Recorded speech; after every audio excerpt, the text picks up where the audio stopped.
నాకు commercial cinema అంటే చాలా ఇష్టం. అందరూ అడుగుతారు మీరు మంచి సినిమా ఎప్పుడు చేస్తారని.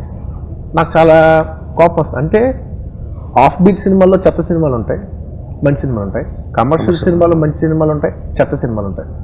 నేను ఎప్పటికీ కమర్షియల్ సినిమా చేయాలి. ఎందుకంటే సార్ ఒక యాక్టర్ నుంచి ఒక స్థాయి, ఒక యాక్టర్ నుంచి ఒక స్టార్ అవటం అనేది సార్, ఒక స్టార్ అవటం అనేది అందరూ అంటారు, అంటే పెద్ద పెద్ద డైరెక్టర్లు అంటారు 100 గుళ్ళు కట్టుంటే పోయిన జన్మలో ఈ జన్మలో స్టార్ హీరోగా పుడతారని. అంటే అంత లవ్ ఆ రేంజ్లో ఉన్నప్పుడు, అంత మంది అంత అభిమానం ఉన్నప్పుడు దాన్ని అభిమానం హోల్డ్ చేసే ప్లాట్ఫామ్ కమర్షియల్ సినిమా సార్.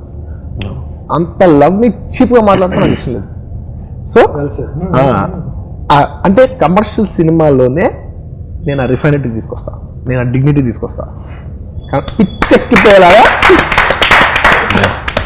అంటే కమర్షియల్ సినిమా ప్రతి యాక్టర్ అంటే యాక్టర్ అయిపోకు, స్టార్ పర్ఫార్మర్ అవ్వు. అంటే యాక్టర్ అంటే 1 సింగిల్ జానర్ సినిమాకి చేసేకు. నువ్వు ఇంత స్థాయికి వచ్చిన తర్వాత యాక్టర్గా ఉండు, but when your star be a star performer.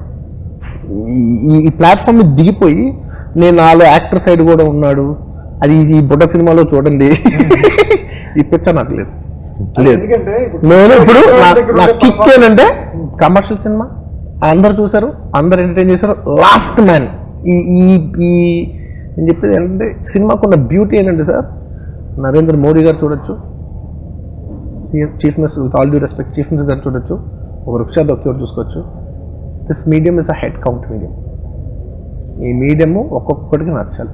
ఎంత మందికి నచ్చితే అంత గొప్ప ఈ మీడియం. ఈ ఎవడు ఎంత గొప్ప కాదు, it's a head count medium. అక్కడ అందరూ ఈక్వల్, ఎంత ఎక్కువ మంది నచ్చితే. సో ఈ మీడియంలో మనకి ఎంత ఎక్కువ మందికి రీచ్ అయితే మనం అంత గొప్ప తీస్తుంది, అంత గొప్ప సినిమా తీసినట్టు. ఎవడో గొప్పోడు ఒక రివ్యూ రాస్తేనే, ఒక గొప్పోడు మెచ్చుకుంటేనే గొప్ప సినిమా తీసినట్టు కాదు.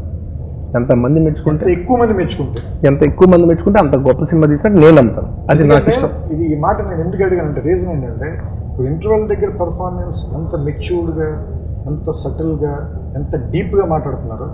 సేమ్ బోర్డ్ రూమ్లో చేసిన అల్లరి దాన్ని అంతలా ఎంజాయ్ చేస్తారు. సీట్లో ఎవడు కూర్చోకుండా చిత్తరాలు సిరపడి దగ్గర ఎంత విపరీతంగా మాస్ అని ఏళ్ళు లేచి చప్పట్లు కూడా చేస్తారు. తర్వాత క్లైమాక్స్ అమ్మా నాన్నల కోసం పిల్లలు ఏమంటారు దాన్ని ఆలోచించరా అని చెప్పినప్పుడు అంత ఆగి ఉంటున్నారు. ఈ బ్యాలెన్స్ తీసుకురావడానికి మీరు చేసిన ఏమంటారు దాని ఎక్సర్సైజ్ ఏంటి? కోరిక సార్. కమర్షియల్ సినిమాలో డిగ్నిటీ తీసుకురావాలి, అంటే గ్రేట్ కమర్షియల్ ఫిల్మ్స్ తీసుకురావాలి. ఒక కమర్షియల్ సినిమాకి మంచి ఎలిమెంట్స్ ఏమేమి ఉండాలో అవన్నీ యాడ్ చేయాలి. అదొక బ్యాలెన్స్ ఉంటుంది. కొన్ని చోట్ల వదిలేదు, కొన్ని చోట్ల పట్టుకోవాలి. కమర్షియల్ సినిమాని మాక్సిమం డిగ్నిటీ తీసుకురావాలి, అదే నా కోరిక. ఇది అడగాలనిపించింది నాకు. చాలా మంది మనసులో ఉన్న క్వశ్చన్ దానికి ఆన్సర్ కావాలనిపించింది, అందుకనే. ఓకే. ఇప్పుడు ఆపరేషన్ లేకుండానే మోకాళ్లకు ప్లాస్మా ట్రీట్మెంట్. మీ ఆర్థోపెడిక్ సమస్యలన్నిటికీ రోబోటిక్ టెక్నాలజీ ద్వారా తక్కువ ఖర్చుతో శాశ్వత పరిష్కారం. Free consultation. ప్రతి ట్రీట్మెంట్ పై 20% డిస్కౌంట్. ఈ ఆఫర్ కొద్ది రోజులు మాత్రమే. త్వరపడండి. V9 hospitals 9281465842.